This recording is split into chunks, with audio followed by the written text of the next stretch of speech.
Tournament of Power continues as the devious duo of both Frost and Frieza make their intentions known throughout the stage, as Frieza turns his back on Universe 7 and working with Frost to battle against Gohan, as Gohan is placed in a very difficult situation and having to go up against his own teammate, that being Frieza, all while Goku engages against Brienne in an all-out battle in the distance, while Universe 11's Jiren begins to spring into motion and unleashing his terrifying ki in the upcoming episodes. What is going on, Dragon Ball fans? Welcome to my Dragon Ball Super episode 108 breakdown review entitled Frieza and Frost Conjoint Malice, which leads into the next exciting 1-hour special of Dragon Ball Super episode 109 and 110 premiering on October 8th, in which there will not be any episode coming up next weekend involving Dragon Ball Super episode 109, but instead we're going to be getting a back-to-back 1-hour special on Comic-Con weekend, in which is going to be a groundbreaking and revolutionary battle, as we've been long anticipating Goku versus Jiren ever since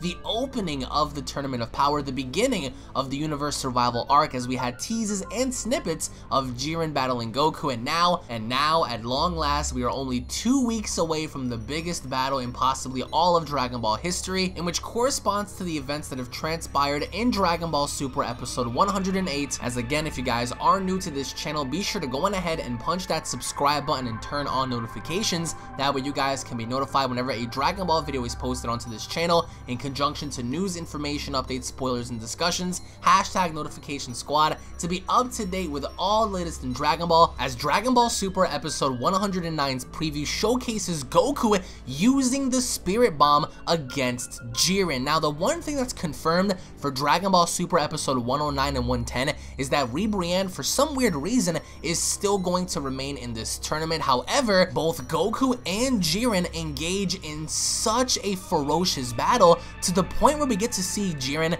avoiding and dodging Kamehamehas. He grabs Goku by the leg, he throws him on down into the ground, he beats him through the rocks. There is nothing that Goku can do in his Super Saiyan Blue form to even combat the likes of Jiren, until we get to see Goku use the Spirit Bomb, in which, to the surprise and shock of many, we get to see Jiren just standing there ready to embrace and engage the Spirit Bomb one-on-one without having to worry in the least, as we also get to see Universe 11's God of Destruction Vermode talking to Jiren and embracing him in some way, shape, or form. But nevertheless, Super Saiyan Blue Goku engages with Jiren, and it looks like Jiren is going to possibly even tank the Spirit Bomb, in which a lot of us were actually thinking that perhaps maybe Goku absorbs the Spirit Bomb, but instead we clearly get to see the Spirit Bomb is moving towards Jiren's direction. But we also have to ask ourselves as to how in the world Goku was able to formulate a Spirit Bomb in the world of Void without having to use the energy from the Earthlings, but instead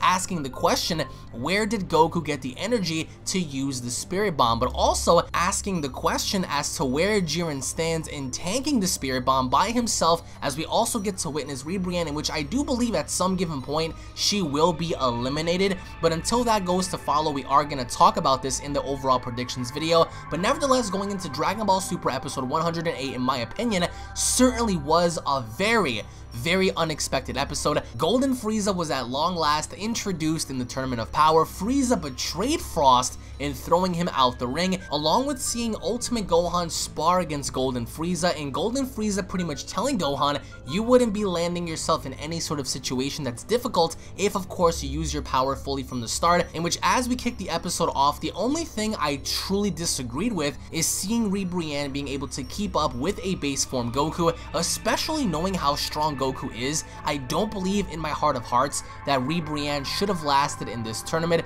The only person that was wrung out in this tournament aside from the Yardranian was, of course, Frost, but I also feel in my heart of hearts that Goku should have been the one to ring out Brienne, as we also get to see how Universe 2 was admiring Goku for being able to keep up with her, and all the other exempt universes as well being able to admire Brienne for all the feats that she was able to do in keeping up with Goku as well. But the only thing I highly disagree with in this episode was seeing Brienne still manage to keep up with Goku in remaining in the tournament, even going as far as sticking on by through the next episode of Dragon Ball Super episode 109, in which I truly have high hopes that either Jiren or somebody else is going to completely eliminate Ribrianne. But nevertheless, base form Goku was able to hold his own, as it was a very intense fight. My overall judgment on that was Goku should have completely annihilated her right from the start. But either way, we get to see how Gohan engages with one of the Universe 3 warriors, and in which Gohan manages to escape, in which he ultimately bumps into the Yardrat. Now,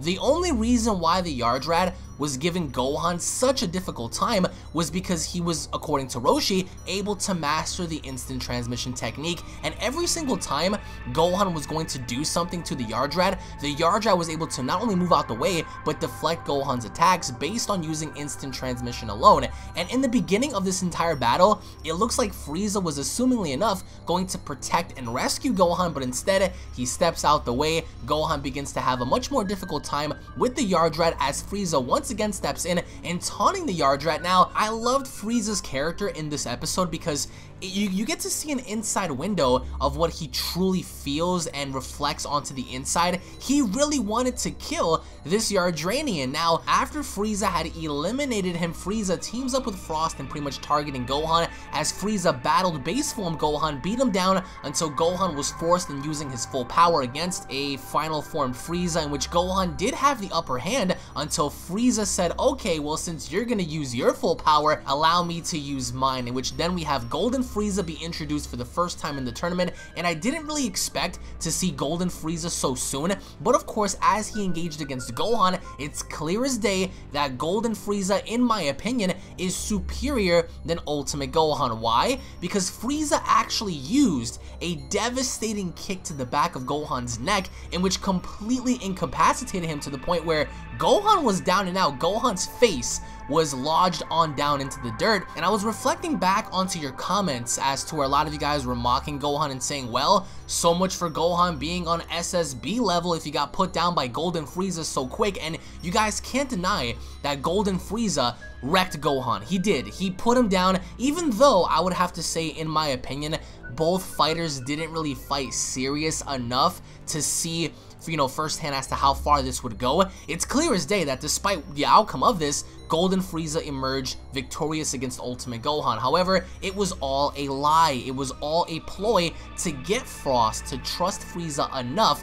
as Frieza powered back down and unleashing his 100% final form power as seen during the battle against Goku on planet Namek. And then we saw how Frost completely copied him in also achieving a 100% evolution, which I thought was great. But this is what tears me apart. So incoming rant alert. I would have loved to see Final Form 100% Frieza versus Final Form 100% Frost, because it was clear as day they were face to face, they were exchanging words, and by the end of it, Frieza told Frost, never trust anyone. And that was when he went on ahead to blast Frost out of the ring, in which later on Frost was so angry and he was so upset on the idea that he was backstabbed that among everyone else, Frost pretty much put out his fingers and he was going to blast Frieza from the benches until Zeno stepped in and erased Frost. Now, this is the only problem I have with Frieza and Frost. A lot of us in the fandom wanted to see Frost versus Frieza. If you're a Dragon Ball fan, you can't sit there and say that you did not want to see some sort of an exchange between both Frost and Frieza at some given point, even though it is clear as day that Frieza is stronger than Frost. That is heavily displayed not only in this episode, but previous episodes in Dragon Ball Super, previous arcs. It's clear as day that Frieza is superior than Frost when it comes down to feats and strength. However, you can't sit there and say that at least for a momentary split second, you didn't want to see these two lock horns and fight. And I love the idea that Frieza betrayed Frost first in throwing him out the ring and pretty much using him as a ploy to gain his trust and pretty much teaching him a life lesson that in a situation to where if you're in a tournament like this, you can't really depend on anybody. And I love the exchange for that because Frieza displayed who he was in two different respects. Number one, he actually helped out one of his teammates, a person that he hates because he hates Saiyans. That was great. However, However, the detriment to this episode was number one, Brienne.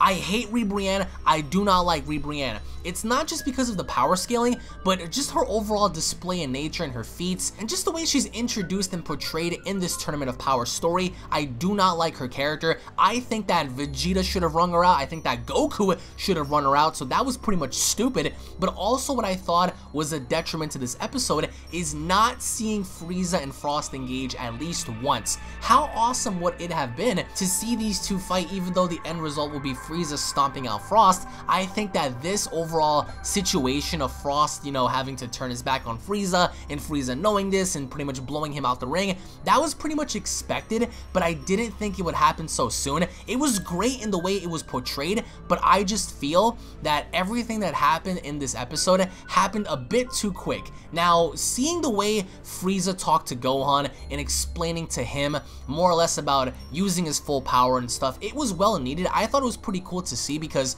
you know, it was very unexpected to see the way Frost and Frieza were handled in this episode, because we all originally thought that maybe they were going to, you know, work together to fight Gohan. It was very unexpected to see Golden Frieza fight Ultimate Gohan, but the only detriment to this episode was the fact that Frieza turned on Frost way too quickly. Everyone originally thought that maybe these two are going to go on ahead and prolong their feud, perhaps maybe down the line towards the end, and I loved how Universe 7 was pretty much reflecting onto Frieza's actions against Gohan, because even Shin pointed out that, remember, the winner of this tournament is going to get those Super Dragon Balls, in which, in fact, those Super Dragon Balls are confirmed that they could easily kill gods. You can wish away the gods and stuff, so those Dragon Balls are very effective when it comes down to utilizing any kind of wish you want be made, so that's the effect that the Dragon Balls have. And I loved how Champa was cheering on Frieza beating up Gohan the entire time, because obviously enough, Champa does not like his brother, and he's gonna do anything just to see his brother's universe suffer. And what I loved also was seeing Frost's reaction upon seeing Golden Frieza, seeing everyone else's reaction as well, because we didn't really expect to see Golden Frieza happen so soon. And just like Super Saiyan Blue Goku, it happened so quickly that Frieza only used it as a reserve just to get everyone to believe that he was up to no good. And in fact, I still believe that at some given point that he is going to be up to no good, but there is a small part of me that wants to say that I do have some sort of hope for Frieza's character, and the idea that maybe down the line he will be redeemed or something. Even though I firmly believe that he should not, he should remain the way he is, a sneaky, slimy, snivelly little snake ball. I think that he should just be the way he is. The way he betrayed Frost was amazing. The way he pretty much, you know, baited everyone into thinking that he was going to turn on his universe was great, and especially the 1 hour episode preview, which was absolutely phenomenal. Post your comments down below, guys. What are your overall expectations for the upcoming episodes 109 and 110? I do want to also let you guys know that I will be attending this year's Comic-Con. I will be there on Sunday. I will also be there on Friday, so in case you guys are going to be going to Comic-Con, hopefully enough I get to see you guys there at the convention. But either way, guys, post your comments down below. What are your overall thoughts on the episode? Did you guys like how Frieza betrayed Frost? Did it happen too early? Did it happen too sudden? What are your overall thoughts on Golden Frieza essentially wrecking Gohan? Because that's exactly what happened. There was no chance of Gohan surviving if, of course, that came down to some sort of deathmatch like battle. There would be no way I would ever see Gohan emerging victorious from that, because Golden Frieza put him down before you can even say the word tacos. And RIP Frost, hashtag RIP Frost down in the comment section below. Thank you all so much for watching. If you guys are new to this channel, be sure to go on ahead and punch that subscribe button, guys, and turn on notifications. That way you guys can be notified whenever a Dragon Ball video is posted onto this channel, in conjunction to news, information, and updates. Hashtag notification squad to be up to date with all the latest in Dragon Ball. And also, guys, post your comments down below. What are your overall expectations for Jiren tanking the Spirit Bomb in the upcoming episodes? What are your overall thoughts on Super Saiyan Blue Goku having to essentially get destroyed by this man? And again, what are your overall thoughts on Gohan? Is he going to go all out against a specific character down the line? Perhaps maybe Toppo, perhaps maybe somebody else, maybe Hit, even though I firmly believe that Toppo and Hit would possibly give Gohan a very good fight, similar to how Frieza gave him. By the end of it, of course, I want to know your thoughts on Gohan down below. Thank you all so much for watching. Tune back in for more, and I'll be seeing each and every single one of you guys down in the comment section below. Have a great day, everybody. Peace.